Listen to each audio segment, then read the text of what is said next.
वरून क्रिस्पी आणि आतून जाळीदार अशी मेंदूवडे कसे बनवायचे, चला तर मग आज रेसिपी बघूया। मी ना इथं 2 वाटी उडदाची डाळ घेतलेली आहे। ती स्वच्छ 2-3 पाण्याने धुवून घेतलेली आहे आणि डाळ भिजेल इतकं पाणी टाकलेलं आहे त्याच्यात आणि ओव्हरनाईट मी भिजत ठेवलेली होती ही डाळ, बघू शकता तुम्ही। आणि जर तुम्हाला गडबड असेल तर 2 तास भिजून हे वडे बनवले तरी चालतील। तर सकाळी ही छान अशी डाळ भिजली होती, बघू शकता तुम्ही। याच्यातील सर्व पाणी काढायचं आहे आणि ही डाळ मी मिक्सर जारमध्ये घालायची आहे। त्यानंतर त्याच्यात 4 मिरच्या घातलेल्या आहेत, 1 तुकडा आल्याचा टाकलेला आहे आणि हे छान असं बारीक वाटून घेतलेलं आहे मिक्सरला।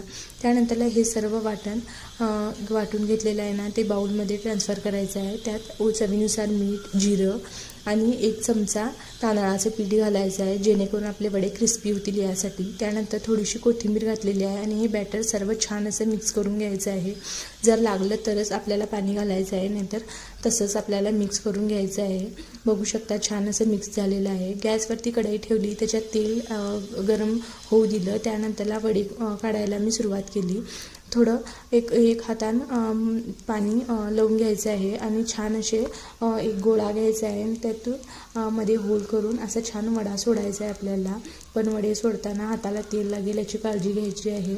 1-2 वेळा चुकतील, पण एकदा का तुम्हाला आले ना तर मग वडे बनवायला सोपं जाईल। अशा पद्धतीने मी वडे बनवून घेतलेले आहेत। प्रत्येक वेळेला पाण्यात हात बुडवायचा आहे आणि आपल्याला वडा काढून घ्यायचा आहे आणि हे वडे गोल्डन ब्राऊन असे छान तळून घ्यायचे आहेत। नाश्त्याला छान असा ऑप्शन आहे हा, तुम्ही सुद्धा ट्राय करून बघा।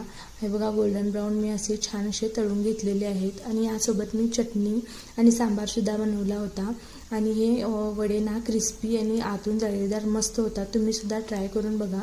व्हिडिओ कसा वाटला नक्की सांगा आणि फॉलो करायला विसरू नका। भेटूया नेक्स्ट व्हिडिओमध्ये। Bye bye.